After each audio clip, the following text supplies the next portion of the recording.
You guys, I really wanted to address this question because every other week I get a question from the community. I want to go out of town to study. I want to get into this university. My parents say no. Do I have to listen to my parents? I want to marry someone. My parents say no. Can I marry that person? So you always get this question. So what are exactly the limits of when you're owed obedience to your parents versus when you're not? So we're going to get into that today, inshallah. Allahumma la sahlan illa ma ja'altahu sahla wa anta taj'al al-huzna idha shi'ta sahla. You guys, welcome to another session of Sunnah Fix. We hope, inshallah, it becomes a means of not just information, but transformation. You guys, today, inshallah, in our session, we're going to be finishing the hadith that we've been on for a hot minute. SubhanAllah, this hadith, because it contains 6 topics, and I did justice, or I tried to do justice to each topic, it took a fairly long period of time. And today we have a very tricky topic in front of us, as you're going to see, inshallah, when I get into it.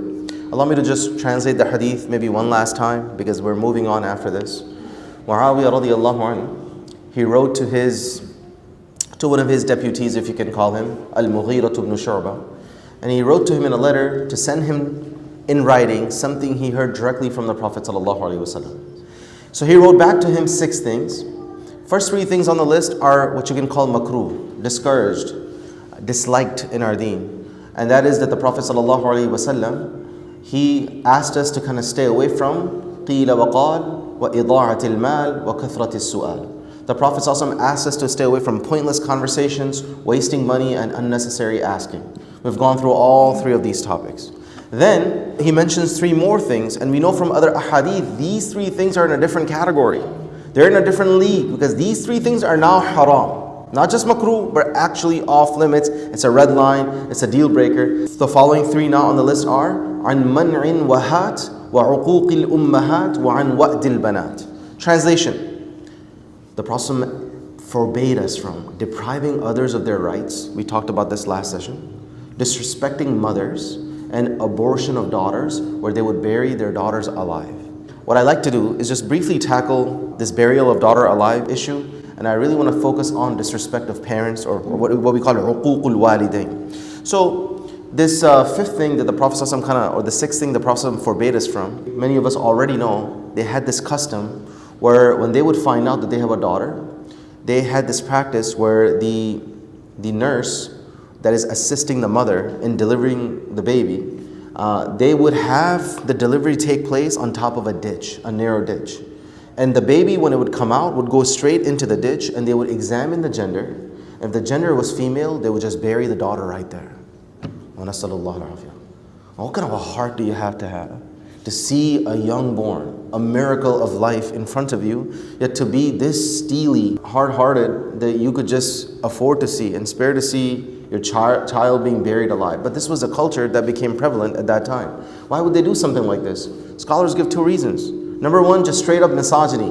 There was this disdain and hatred for women that was prevalent in that society. And number 2, financial reasons.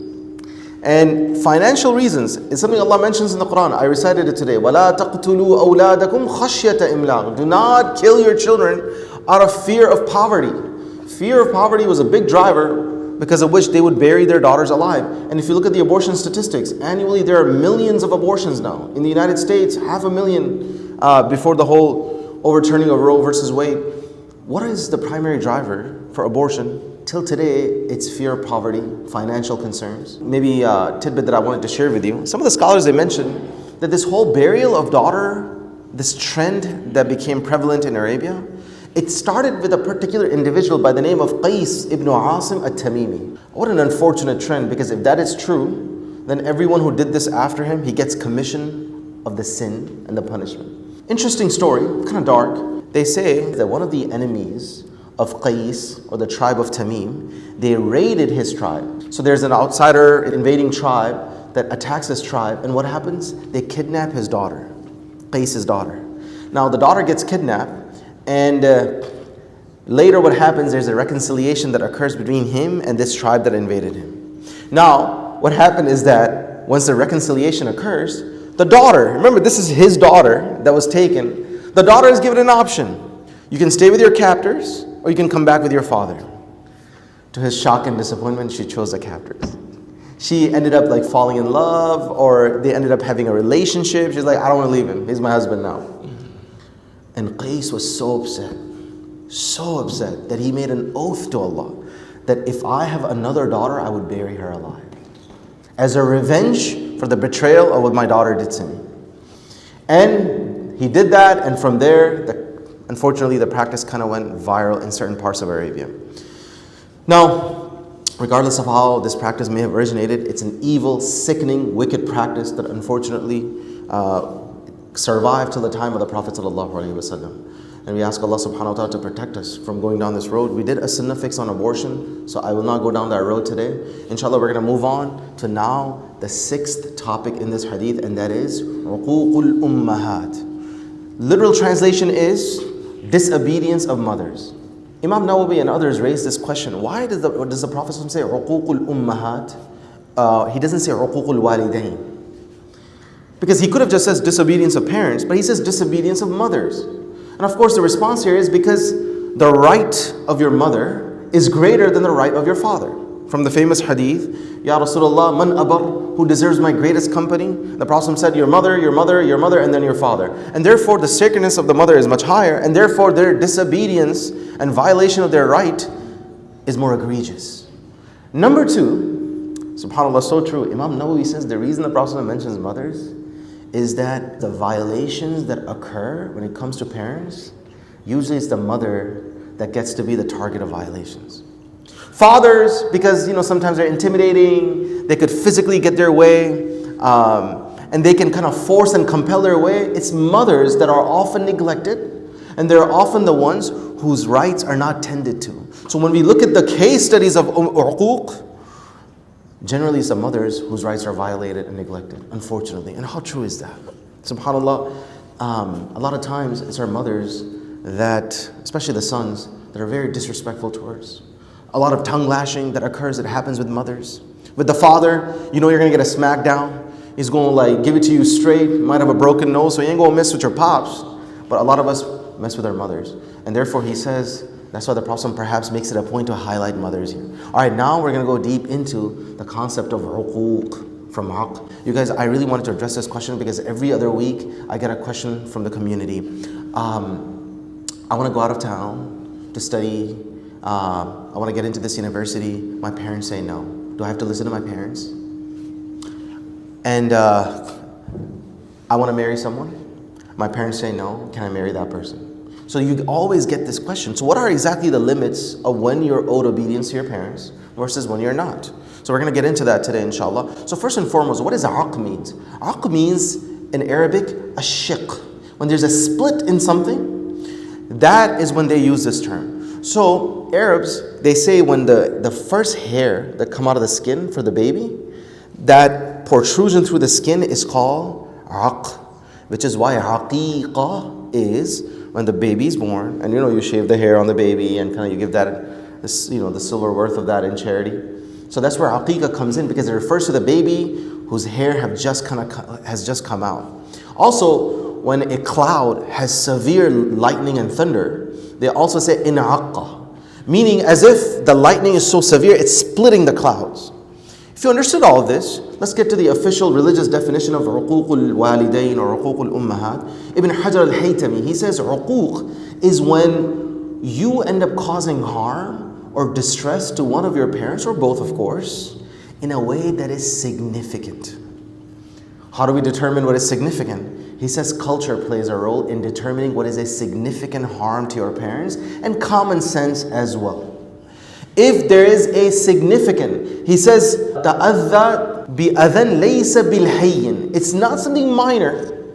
It's not just a trivial thing. This is something that intelligent people in your culture would say, yo, that's a big deal. That is not right. That's kind of, you did dirty to your parents.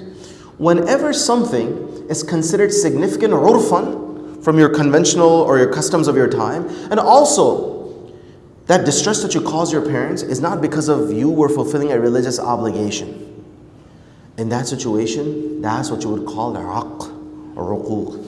You guys, let me just drop a quick example, and inshallah we can go more into the nuances of things. Owing financial support to your parents. If someone is not financially supporting their parents in America versus overseas, there's a massive difference culturally speaking. Because in America, there's a great chance your parents have a 401k. There's a great chance they have a pension or a retirement fund. And generally people are far more well off in this culture than they are overseas when your children are your retirement policy. So your parents really count on you and depend on you. So now, for you to not support them while you can and you can afford to do so, the distress you're going to cause overseas, according to people over there, will be a serious neglect of your responsibility versus in America. So culture and urf kind of plays a role in this particular situation. Bottom line is, when you cause harm and distress to your parents in a significant manner, not because you were fulfilling a religious obligation. If you understood this, obviously we are here faced with a question that I want to address right away. Do I have to obey my parents in everything? What if my parents don't let me join the local youth group? And honestly, we have dealt with that situation. Someone wanted to join ISM Corps, and the parents are like, no, I can't have you going to the masjid too often. I don't know who you're going to rub shoulders with. In one case that I got, the parents were forcing the child to shave the beard. So what do I do in this situation? So you guys, allow me to begin by kind of sharing the default. The default, as I'm sure you already know, is obedience to your parents. Let's start with the default. Let's get that clear, because I don't want to muddle that up. You know, because we live in times of raw, radical individualism. It's like me, myself, and I, my rights, my privacy, my choice. Everything just revolves around you, as if you're the center of the universe. Let's get the default straight. The default is obedience to your parents. In fact, when it comes to things that are mubah are things that are permissible. When your parents ask you to do something that is neutral, and in it is their benefit, and it's no harm to you, obeying them is wajib. Your parents ask you to do groceries. Do a grocery run. Now, and it obviously is their benefit, and if there's no tangible immediate harm to you. Unless, of course, your child was in the hospital and you couldn't afford to leave. Those are obviously exceptional circumstances. But by default, there's no immediate harm to you. In that situation, you have to listen to your parents in mubah. In fact, something really shocking and ironic. Our scholars say, like Imam Ghazali, even in shubuhat and makruh, doubtful matters, lightly discouraged matters in our deen, if your parents ask you to do so, you should listen to them. Why? Because not listening to your parents is kind of haram, and engaging in the makruh is a lesser problematic or lesser of two evils. So you want to just err on the side of caution and listen to your parents even in makruh. So that will be an example of this. Imagine you're fasting on Mondays and Thursdays and guests are coming over, and your parents really need you to act in a certain manner and not make the guests feel awkward because you're fasting when everybody else is feasting, it's Thanksgiving or whatever it is. And your parents are like, I need you to break your fast. Breaking a nafil fast is makruh, especially if there's no legit reason for it. However, scholars say here, you can indulge in makruh out of obedience to your parents. Isn't that crazy? To this degree. Staying up after Isha, chit-chatting, socializing for no good reason, what we call samr, this is something that is makruh. But if your father kind of is on your case and he wants you to stay awake and talk and chit-chat and business matters, this and that, indulging in that would be something that you have to do. Imam Ghazali says, majority of the scholars, they say, when it comes to shubuhat and makruh, you listen to your parents. So then, of course, the question gets even more intense. So can we ever disobey them? It's like, is there ever a scenario when I can say, no dad, no mom? Our scholars, they say 3 scenarios. 3 conditions. If one of the 3 occurs, then you can politely, graciously say no with a lot of tact and a lot of class. So with this in mind, allow me to kind of share with you what the 3 scenarios are. First one, hopefully you guys already know. If your parents ask you to commit haram or avoid a wajib, in that situation, no obedience is owed. This is because the Prophet ﷺ says, لا طاعة في معصية رواه البخاري ومسلم. There's no obedience owed when it comes to being sinful to Allah. There's no obedience owed to the creation at the expense of the Creator. So that matter is pretty straightforward. Your parents are asking you not to wear hijab, which unfortunately is very common. Especially in some of the modern secular families, on the day of the wedding, the daughter is harassed. Can you be a little normal today? It's once in a lifetime. There's a lot of pressure for that to be allowed. We know students of knowledge and shuyukh, their families put a lot of pressure on them on the day of marriage. Hey, let us do mixed dancing. It's just once in a lifetime event. And to that I always say, it's a once in a lifetime event that you want to carry on a note of disobedience to Allah.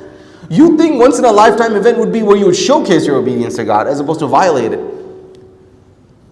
Or imagine your mom, I don't know, she hates the guts of your wife for whatever reason. And she's like, no mahar, just take a zero out or whatever. She's just really on your case to not provide financial support, even compromise on mahar. Mahar is a wajib.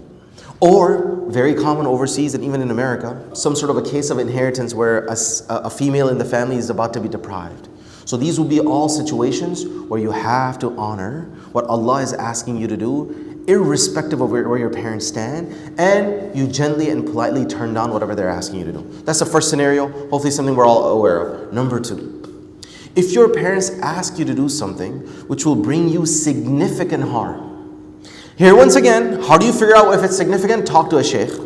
Talk to intelligent, neutral people in your community. You don't want to be the person who's judge, jury, and executioner. Well, it's significant to me. I have to own my truth. No. You can't be the arbiter always of your own concerns. Talk to other neutral parties. Because in psychology it's well known, human beings are very good at deceiving themselves. So in light of that, I would recommend talking to wiser, elder individuals, either in the community or family. So if your parents are asking you to do something that will bring significant harm to you or your family, the Prophet ﷺ said, "La darara wa la dirar." Harm is neither tolerated nor inflicted. So if your mom is asking you to divorce your wife, you got kids, man.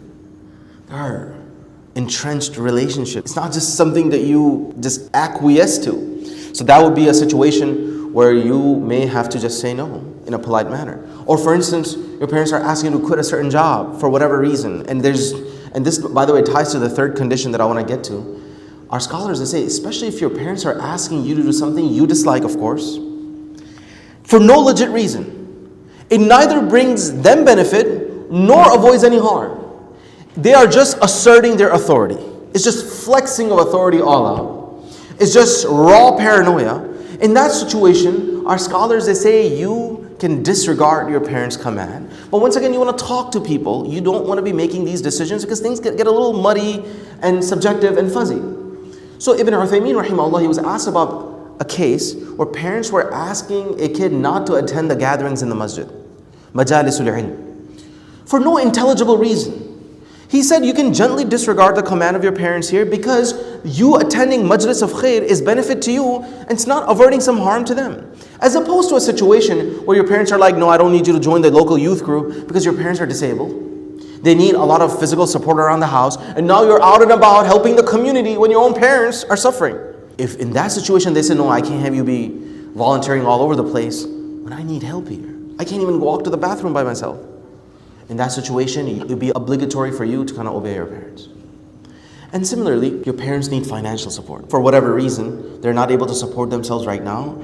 Here, once again, you would work overtime, exert yourself in the obedience of your parents, as opposed to doing things that are normally mustahab. Mustahab meaning like attending Synafics, for instance, or being involved in the community, or joining the board somewhere, or being super active in MSA. If it takes you away from needs of your parents, it would bring genuine inconvenience to your parents because you're indulging in this mustahab, then you would have to listen to them. Now here we get into a technical or kind of like a complicated, controversial situation. What if your parents asked you, since you go to college, your parents ask you not to join the encampments, no protesting. Desi parents are very quick to shut you down. Like, no taking risks. Why are you out there encamping?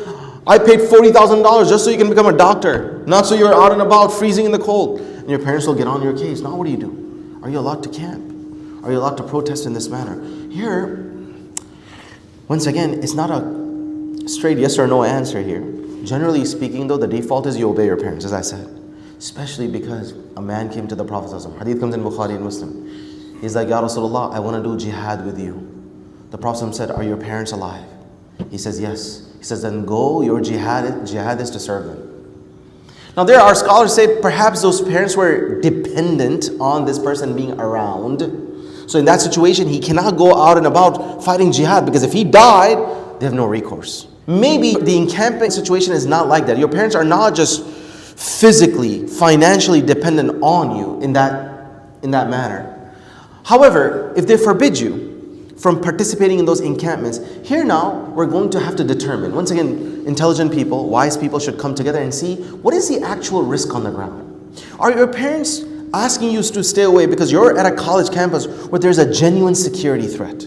Maybe there's some white supremacist groups that are like floating around and they may actually attack, and there's a serious, genuine physical threat. In that situation, if there's a genuine harm to be averted and your parents are advocating for it, you should listen to your parents. However, if it's just raw paranoia, just straight up blind risk aversion, then in that situation there may be some wiggle room. And once again, talking to people and consulting with people will help you guide you to the right answer. You guys, overall, I'd like to wrap up by saying you want to err on the side of caution. Why? Because, my dear brothers and sisters, uququl walidain, breaking the heart. Remember splitting? Breaking the heart of your parents, bringing them distress when it could be avoided.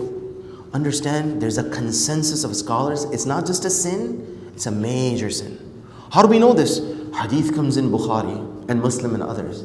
The Prophet was asked about akbarul kabair, not just major sins, the major of the major sins, the biggest sins. How does he start the list? Shirk is on the first thing, al-ishraku billah wa uququl walidain. The list begins with the greatest dhulm you could do to the divine, the greatest violation of Allah's rights. That's the first thing on the list, and then it's your parents. It is a serious matter. Our Prophet told us in no uncertain terms, لا يدخل الجنة منان ولا عاق. A person who brings stress and a heartbreak and pain and terror to their parents. Wallahi, I've had cases in the community where the mother complained to me, my wrist is broken at the hands of my son. When my son enters the house, I'm terrified. Those individuals have a hell to pay tomorrow, and they should be warned. Ibn Abbas says, there are three things in the Quran. Hadith comes in Tirmidhi. There are three things in the Quran that are connected. One is not accepted without the other. What are they? Number one on the list, he says, أَطِيعُ اللَّهَ وَأَطِيعُ الرَّسُولِ. Obedience of Allah is not accepted unless if it's tied to the obedience of the Prophet ﷺ. We get that. He says, وَأَقِيمُوا الصَّلَاةَ وَآتُوا الزَّكَاةَ. Salah and zakah have to go hand in hand. Someone who believes in prayer but does not believe in zakah, both are rejected. And then anishkur li wali walidayk. Appreciating Allah and appreciating your parents have to go hand in hand. If one does not happen, both are rejected. It's that serious. You guys, the Prophet ﷺ, he told us, ridallahi fi ridal walidain wa sakhatullahi fi sakhatil walidain. Allah's pleasure lies in the pleasure of your parents. Allah's anger lies in the anger of your parents. In fact, Abu Bakr radiallahu anh tells us from the Prophet sallallahu alaihi wasallam, if there's one sin which is deserving of being punished in this world before the punishment of the hereafter, it would be breaking the ties of family, and of course part of that is uququl walidain. My dear brothers and sisters, our Prophet sallallahu alaihi wasallam, remember the narration I was telling you when the man asked him permission to do jihad, and he told him, go and serve your parents, that is your jihad. In one narration he adds, فَالْزَمْهَا فَإِنَّ الْجَنَّةَ تَحْتَ رِجْلَيْهَا. He says, go serve your mother, because Jannah is under the feet of your mother. So that saying that kind of circulates in our culture, the Jannah is under the feet of your mother, is actually backed up by Quran and Sunnah. In this particular instance, is backed up by Hadith of the Prophet ﷺ. Our Prophet ﷺ says, three du'as are not rejected. Dua of the oppressed, dua of the traveler, and the dua of the father against his son, or dua of the mother against her child. And finally, I'll end this entire session with a story. This story, some consider to be a weak hadith, some consider to be a very weak hadith. Imam Suyuti, though, he brings it, and Imam Dhahabi brings it, so trusting their authority, I will narrate the story to you. The time of the Prophet ﷺ, there was a young man by the name of Alqamah. Alqamah was described as kathirul ijtihad. He would exert himself in worshipping Allah. A lot of fasting, a lot of prayer. Unfortunately, the situation was that he was on his deathbed and he's about to die. And his wife sent for the Prophet ﷺ because he's on his final few breaths. The Prophet ﷺ sends Bilal and Suhaib and Ammar, go on my behalf and laqinuhu, say La ilaha illallah in his presence, so that his last words could be La ilaha illallah.